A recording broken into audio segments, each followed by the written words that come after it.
This is Dimitri Lascaris reporting for the Real News Network from Montreal, Canada. In the Golden State, all is golden on the issue of climate change, or at least that's what we're being told. In essence, that was the conclusion of California Governor Gavin Newsom in reaction to the state's release of its annual greenhouse gas emissions data on August 12. On that day, the California Air Resources Board released its 2017 data showing emissions driving statewide down in the electricity sector, yet emissions up in nearly every other category included in the inventory. Some categories, such as oil imports, are noticeably missing from the analysis. That despite the fact that the state has 15 refineries and over 100 import terminals. Others, such as natural gas consumption, do not include an entire life cycle analysis to account for things such as methane emissions, which happen throughout the supply chain. Newsom didn't mention any of this in his rosy press release. Instead, he said, quote, California is proving that smart climate policies are good for our economy and good for the planet. California will continue advancing the cause of American climate leadership. California does often get top billing in the United States as a leader on climate, as alluded to by Governor Newsom.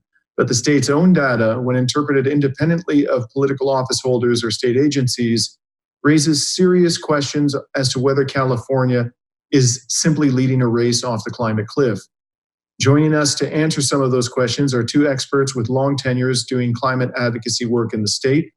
One of them is Gary Hughes, the California policy monitor for the organization Biofuel Watch, and a co-host of the show Terra Verde on KPFA-FM.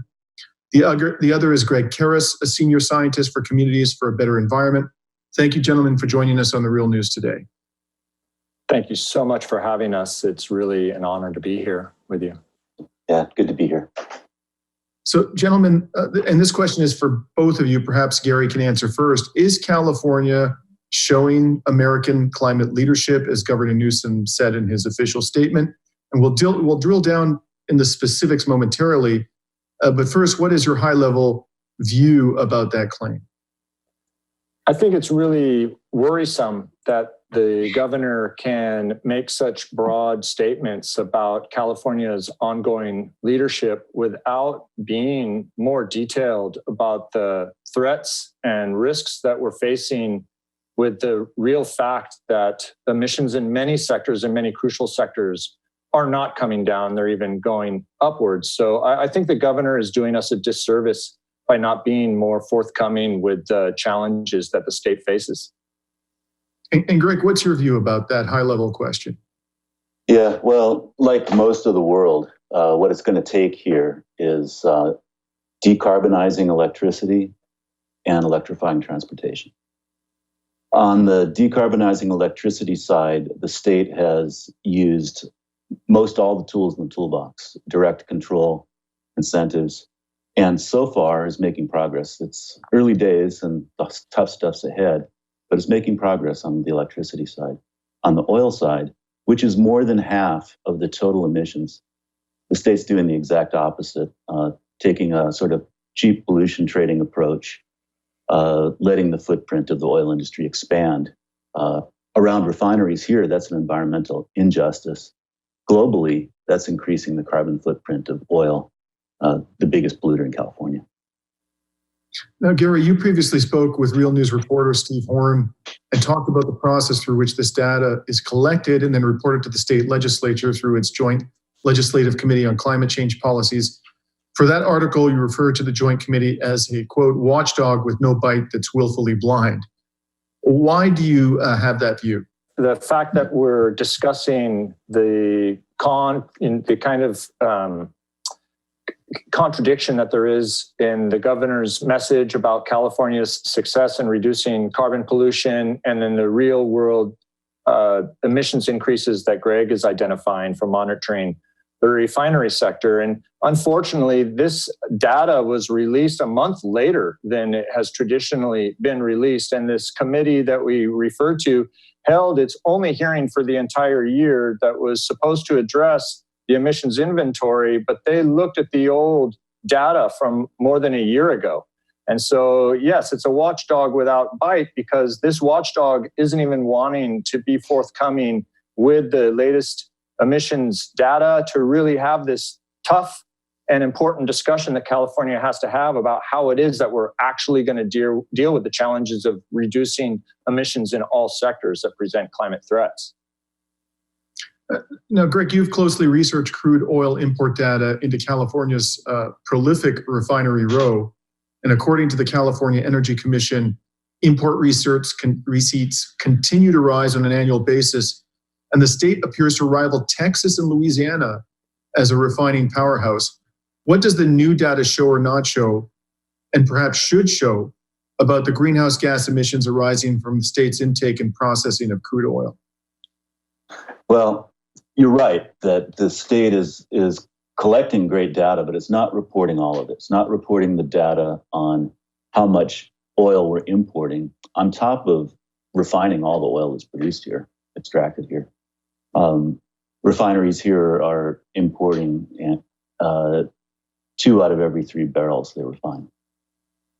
And it's not reporting the emissions from the exports. California is importing so much oil, even though it extracts so much, because California is by far the biggest refining center in all of Western North America. And that's important because although the refining sector here is not as big as Texas and the Gulf Coast, it's isolated by the Rocky Mountains. This is the refining center, the export center for Western states and for countries across the Pacific Rim. We have an industry that's starting to become the gas station of the Pacific Rim. It's increasing its exports as we slowly, on a decadal basis, decrease our oil use on the West Coast. And that trend, that's a killer for the climate. Gary, when you originally notified us about this data going online, you thought aviation emissions were one of the most noteworthy elements.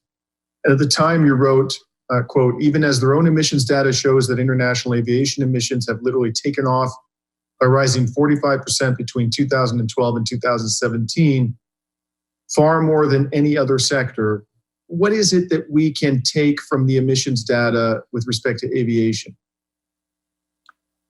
It's one of these major climate challenges that by not being forthcoming about the literal spike in emissions that the state government, the Air Resources Board, and the governor are basically ignoring or putting their heads in the sand, or in a worst case scenario, purposefully trying to make sure that the public isn't fully informed of exactly the threats that we're facing.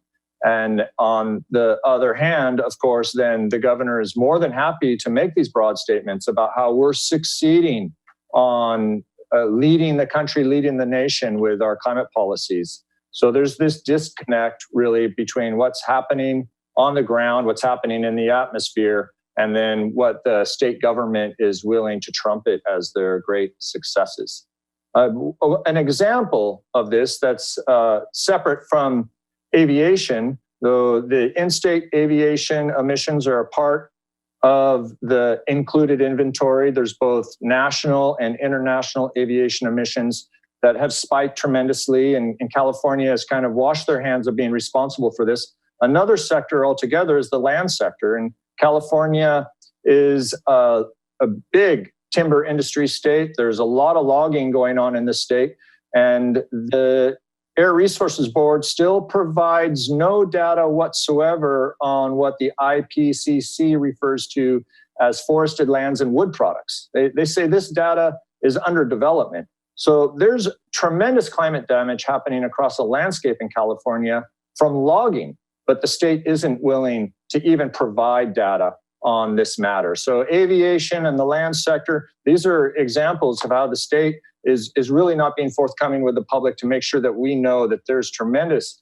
challenges that we're facing that are going to need a response that is going to really change how the economy in the state works. But right now, the climate policy that I'm seeing in the state is really more designed to control public outrage and to respect the economics of these big polluters and these big land holding interests then it is really designed to respond to the threat of climate change.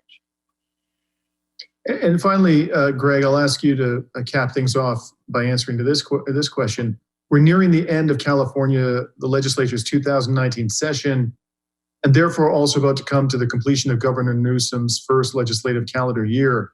How would you grade his performance from a climate perspective in his first year in office? And to the extent that that performance has been deficient, what does the climate movement need to do to push him to hold, to respect, and for the supermajority of Democrats in the legislature to respect the fact that we are confronted by a climate emergency?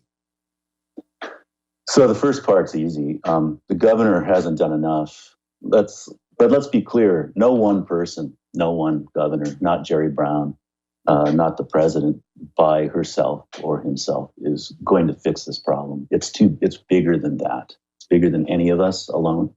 So the second part's more important. I work for an environmental justice organization for low-income communities of color, sort of in the shadow of the smokestacks. And we're the ones that also have the tax-based dependence, the jobs dependence. We are desperately working and planning for replacing the oil industry, because like the rest of the world and like the global science is showing, we are going to have to do that. We're going to have to get off of fossil fuels, and all of them, including oil. So here in what is actually a petrostate, we have to deal with a government that's in denial about that. And I would say that the first test is, let's see some of our state officials, the governor included, being clear and open and honest and direct about what the problem is we have to solve. Otherwise, we're going to be fighting an oil industry who's still pretending that they're part of the solution, when in fact, the only way they're part of the solution is if they're divesting. Well, we've been speaking to Gary Hughes and Greg Karras about new emissions data out of the purported climate leader of the state of California. Thank you very much, gentlemen, for joining us today on The Real News. Thank you so much for having us. It's really great to be able to share this with your listeners. And this is Dimitri Lascaris reporting for The Real News from Montreal, Canada. Thanks a lot for watching. Appreciate it. But do us one more solemn favor. Hit the subscribe button below. You know you want to. Stay up on the videos.